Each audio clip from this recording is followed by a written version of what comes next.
Hey Naomi, how are you? I'm doing well. It's nice to be here today.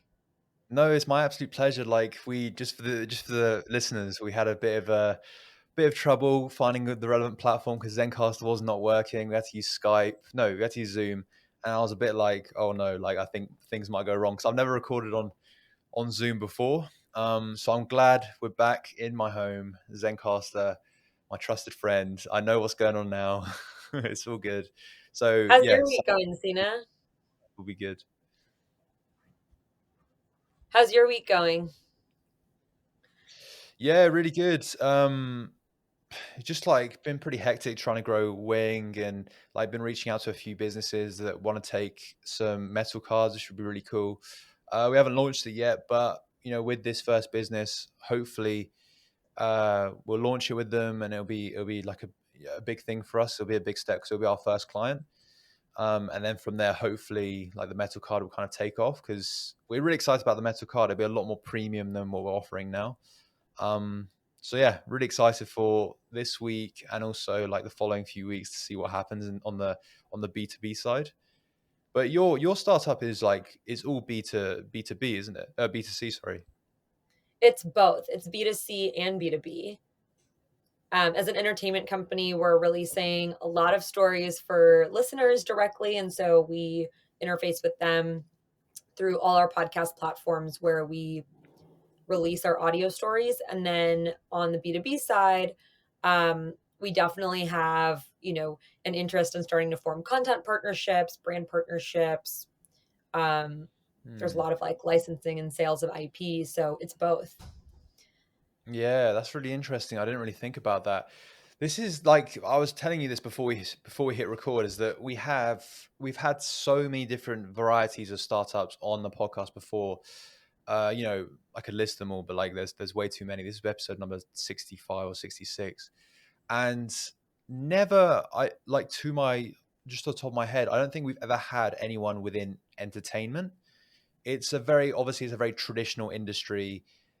I don't know of many new startups in this space. That's maybe because I'm just blindsided. There's probably loads of them, such as yourselves. But I've just never had one on the podcast before, so it's really interesting to me to hear that side of like how that works for you. So I guess like where did it all kind of begin? How did you kind of start the idea? Yeah. So Meet Cute, which is the company that I run now, started in the fall of 2019. I was on the investment team at Union Square Ventures, which is an early stage venture firm based in New York. And I was really interested in looking at media and entertainment companies. And I wanted to pull on this string about like how you can apply a lot of product analogies and technology analogies to entertainment to make it very repeatable, scalable, build trust with a brand in the same way that our product companies do. And through that, started Meet Cute in the fall of 2019, started building a team around it. And today we've released over 300 scripted romantic comedy stories. You can find it anywhere that you get podcasts. And we have a team of just under 10 people. And we work with a global network of creators, I think over 600 creators globally. That includes writers, voice actors, sound engineers, producers, directors. And so we've started to see how this, scripted storytelling company can now scale beyond what we initially were trying to do and trying to prove, which is Hmm. can we create a 15-minute romantic comedy in audio?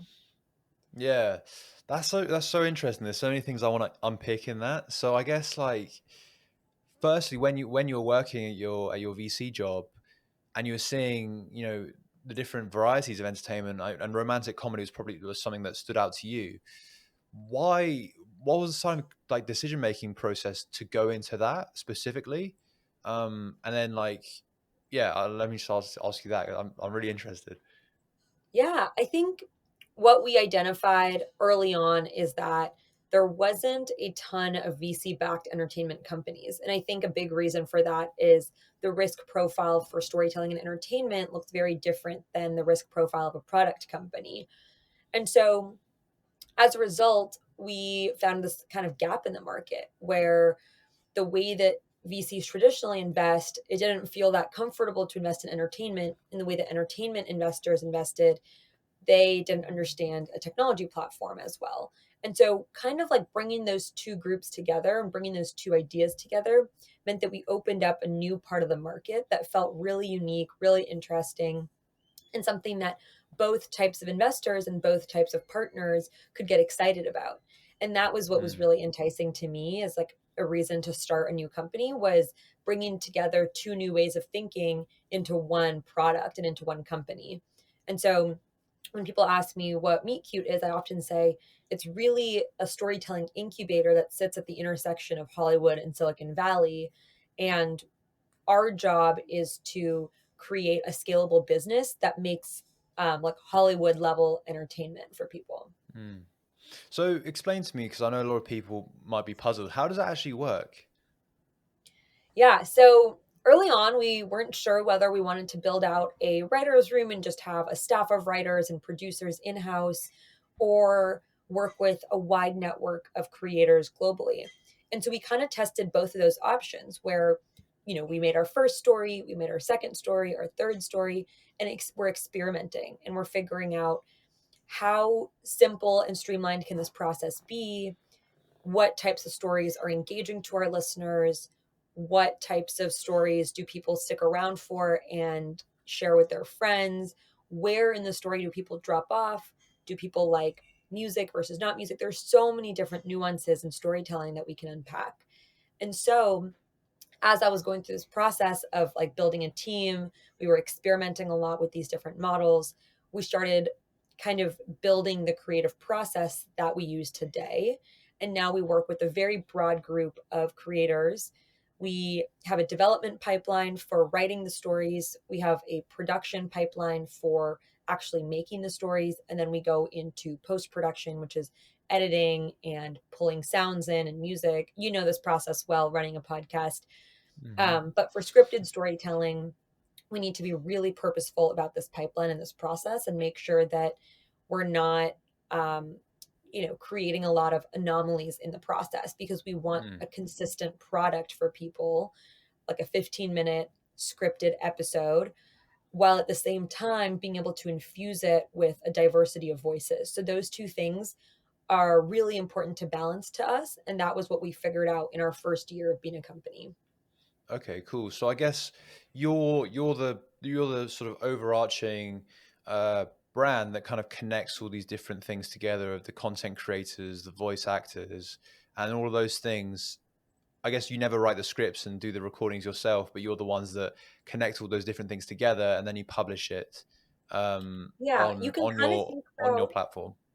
you can kind of think about Meet Cute as an incubator for stories, or like a platform that enables more creators to create short scripted audio rom-coms. And we've set um, a lot of guidelines and format constraints, and now we're building a massive audience in order to bring more people to this genre and to this type of storytelling. So when I think about where Meet Cute fits into the market, I believe that our brand is the go-to source of rom-coms for both listeners and for, IP in Hollywood. That's really interesting. So I guess would you say you're competing with, the traditional likes, the traditional players in Hollywood? I think that at this point we are building our own niche. Like we want to build a verticalized company in romantic comedies, which doesn't exist today. So in that respect, there isn't competition in the genre that we are particularly competing with. That said, like I often say this to the team, any company that takes people's attention is something that we are That's competing true. with, right? So like It's a true. Disney or a Netflix. And I think that those are often companies that we also look up to, like the amount of volume that Netflix has on their platform and the amount of originals they create. That's really, really exciting. And they've built a massive audience for that platform. Similarly, with Disney, they created a brand around family friendly content. And that brand is so strong. but it took over 100 years to create. And they just Yeah. launched their first subscription product with Disney Plus.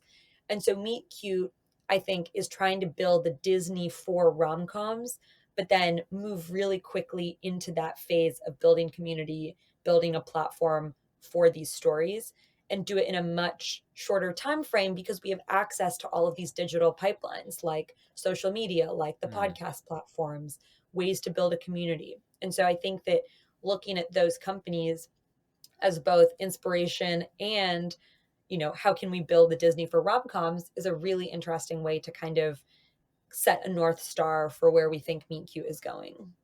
That's really important. I really do like that, especially setting that North Star of, I guess, like people, companies that you look up to, but also trying to inject your own sort of level of creativity. But what's really important when you are injecting that level of creativity is obviously it has to be guided by something, right?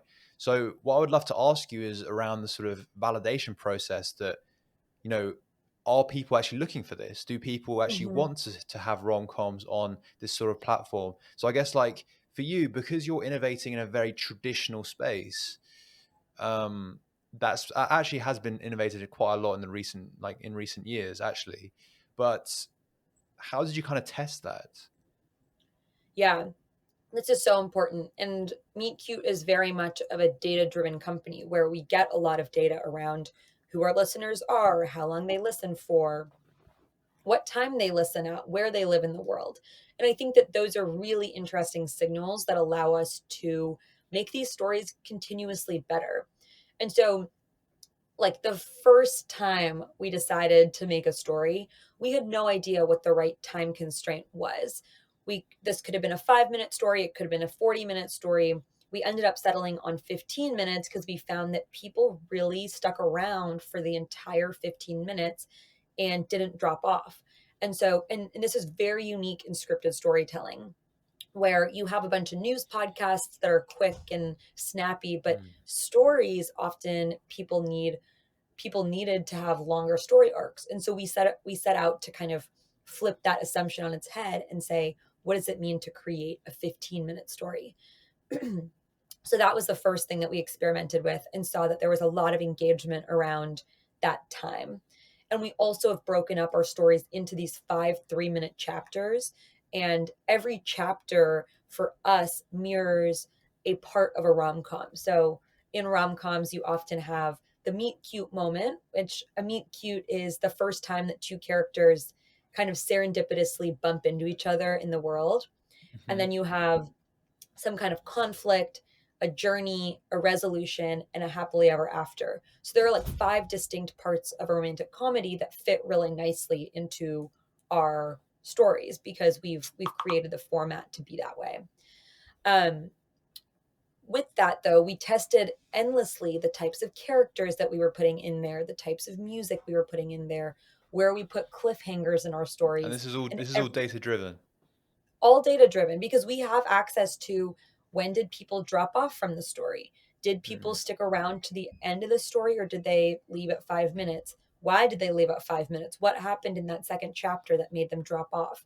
And so all of this, we had a way of quantitatively looking at it, but also qualitatively. The first few stories that we put out, we really went to friends, family, acquaintances, had them listen to it and give us feedback. We went to people who were very creative and were involved in the story making process, all the way to people who had never listened to a podcast before and said, hey, go listen to this, tell us what you think. And there was a lot of mixing of qualitative and quantitative data because at that point you don't have a big pool of information yet. You're working with limited data. Mm. Now, I think what's really important for us is to continue to mix the two. So we get a lot of quantitative data. We have over 2 million listens, we have over 300 stories out. But what we are trying to do more of now is like segmenting our users into, we know the age range of them, but what are they interested in? What kind of music do they listen to? Who are these people outside of listening to Meet Cute? And that'll allow us to build a community around our brand that feels very cohesive. And so that's something that we're Mm. working on right now. And it's a really fun, data driven and qualitative process. And so, that to me is like I studied mechanical engineering in college, and that was very tightly linked to the product design program at Stanford. And in product design, one of the most important things is need finding and user interviews. And so we're still constantly iterating, even a year and a Mm. half into making these stories. Yeah, I think that's massively important. Is that a lot of people might think that when you do that initial validation stage and customer interviews or whatever, that's it. Like you kind of just like when once you found it, then you can just like focus on growing it or marketing or whatever. But like continuously iterating, massively important. And I think like that's something that's maybe missed. It's missed a lot. It's not really highlighted much in the kind of entrepreneurship startup journey. I agree. I think that there is sometimes like a pressure to know all the answers, but like that's part of why you found is that you don't know all the answers and you're excited to go figure it out. And so I think that you're totally right there that it actually is more interesting when you're like, I actually don't know what this is. Let me go do an experiment and figure it out. Or let me go talk to people and understand what they're thinking rather than just saying, I think this is the answer. Let's just do this. Mm, And I think if more entrepreneurs were okay with that process of uncertainty and then coming to a conclusion, you'd see a lot more of that dialogue, which is like experiment, results, conclusion, rather than just here's what we're going to do, here's the path we're setting out. yeah, no, massively beneficial. What I would love to talk about. So at the moment, it's it's just on say Apple Podcasts or Spotify. You don't have your own platform yet. Yes, that's correct. Okay, Um, that's really a so. Your ambition is to move on to your own platform eventually. I think that that is definitely part of the roadmap eventually. I don't think it makes sense in the near term, mostly because we're in the business of creating content Mm, and it didn't and we thought about building out our own app early on, but at the end of the day, our product is our storytelling. And so if we can distribute our stories on a platform that already has an audience there, I think that makes a lot more sense for the type of company we're trying to build at this point, mm, rather than diverting resources, time, energy to building out our own standalone product. So we will, think about when we right now, like after we grow our audience, tenfold, 20-fold, 30-fold, maybe it makes sense to have our own product and to control a little mm, bit more about the user experience. But right now, I think we're working really closely with the platforms to make sure that we are creating a user experience for listeners on a separate third-party platform that mm. isn't owned and operated by MeetCute.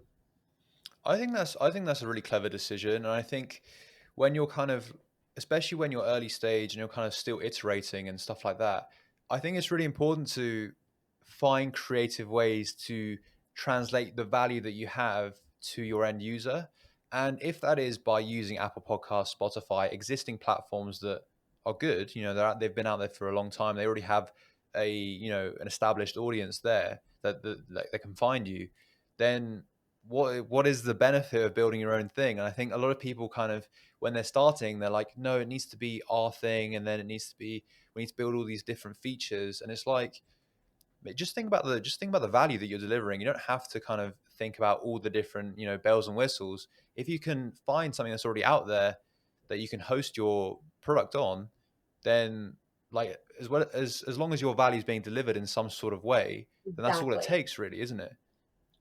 I completely agree with that. And I think um, there is a benefit to knowing exactly what the value is you're delivering to users and then having conviction in that rather than trying to do everything under the sun.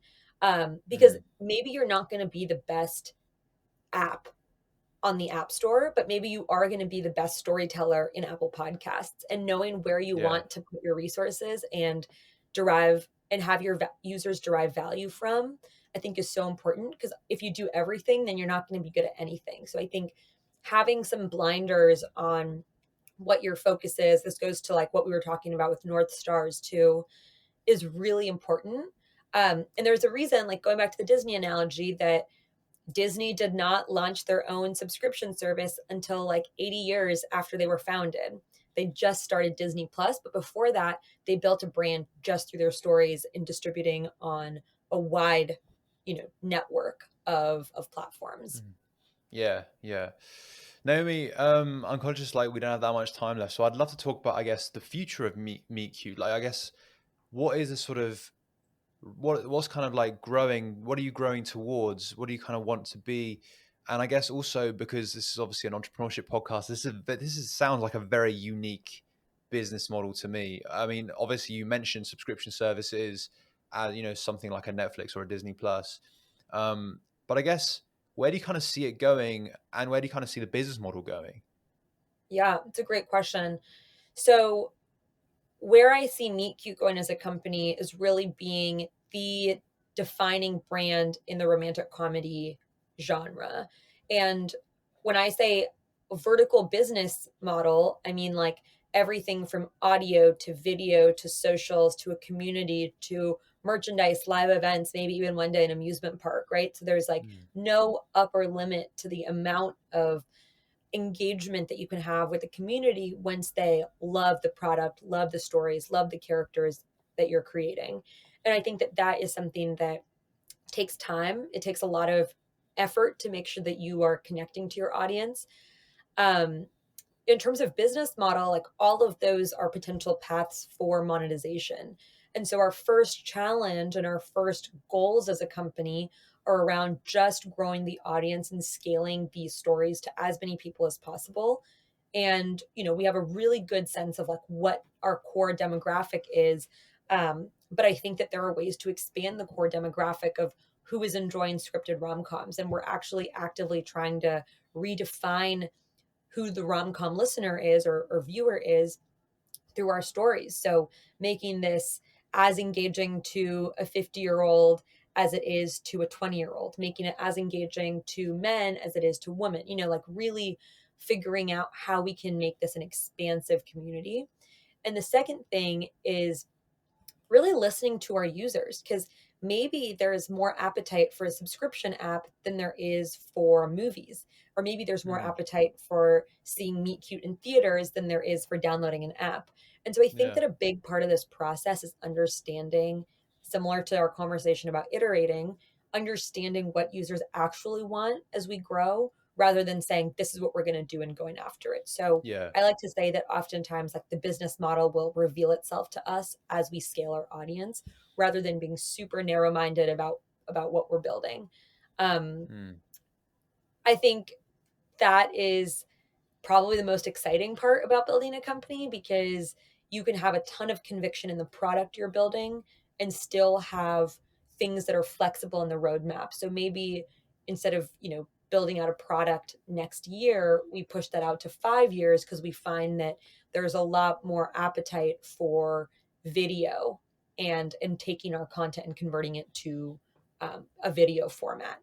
Um, I will say though, we are softly testing subscriptions right now. We don't have our own product, but we did launch our library on Apple Podcast subscription. So people can go sign up on Apple Podcasts, and for 99 cents a month or $10 a year, you have access to our entire library of rom coms plus a new rom com every week.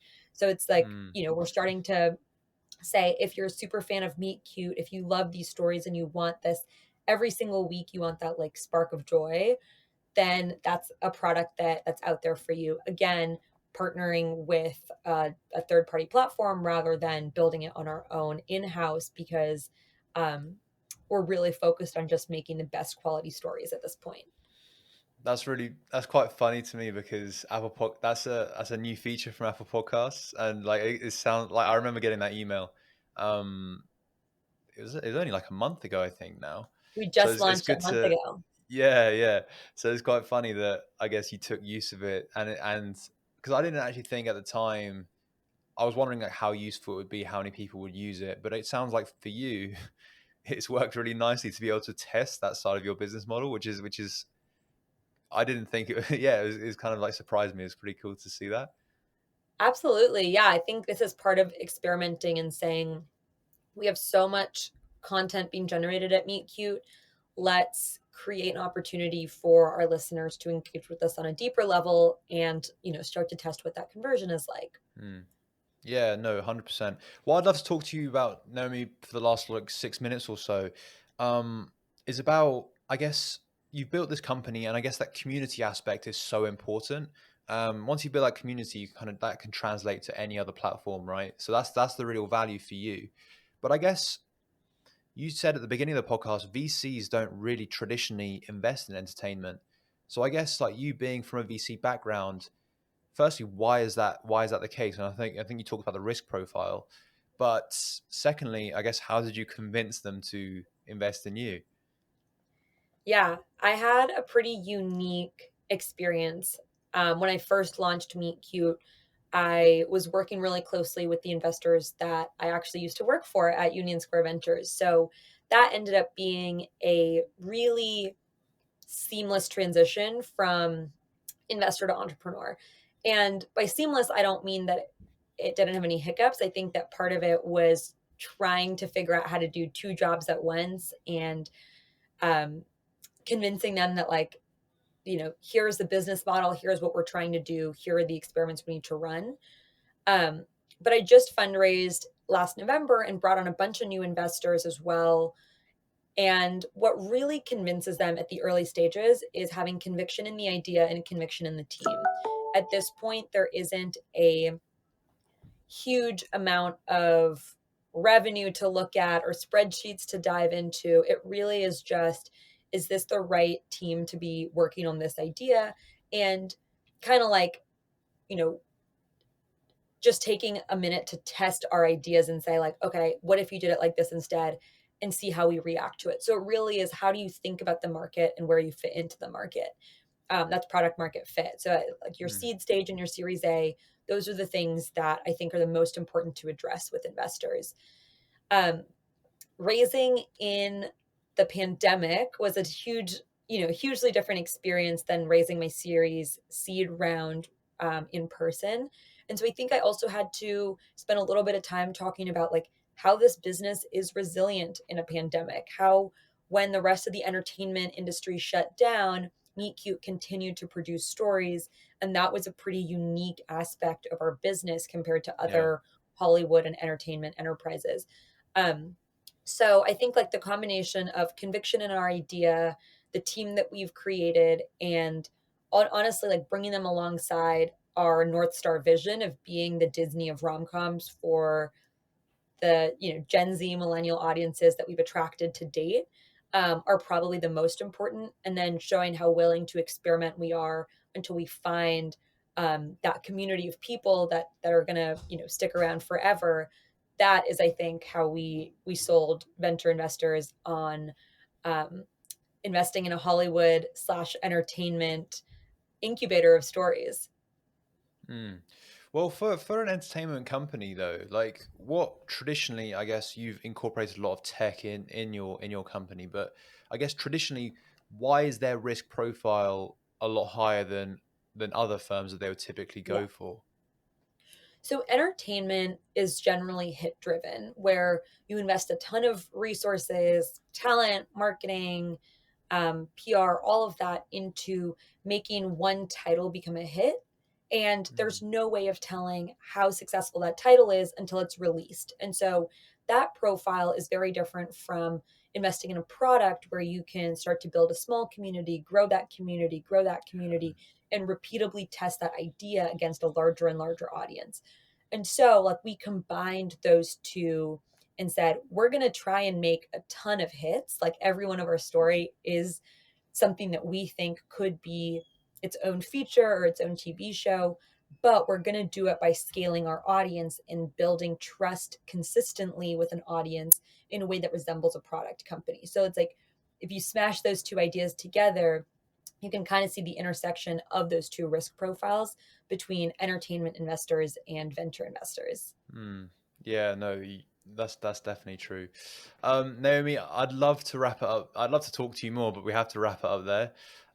It's been an absolute pleasure having you on the podcast. It's been a really unique experience for me because I've never had anyone within the entertainment space, and I've definitely learned a lot about kind of the business models, how you can grow. For any young people that want to get into the entertainment space, I know some people might have ideas around that. This would be a great way to kind of introduce themselves to that level and obviously make themselves more investable with what you just said. So thank you so much, Naomi, for joining me. How can people stay in touch with you and Meet Cute in the future? Yes. So if you are interested in listening to Meet Cute stories, definitely check us out. We're on every podcast platform. Just search for Meet Cute. Um, Also, our socials are open. DM us, ping us. We're on Instagram, Twitter, TikTok, all of that. And I'm Naomi Shah. So follow and message me whenever. I'm super open to talking to all of you. Sweet. Thank you so much, Naomi, for joining me, and I'll catch you later. Thank you. Thanks, Sina.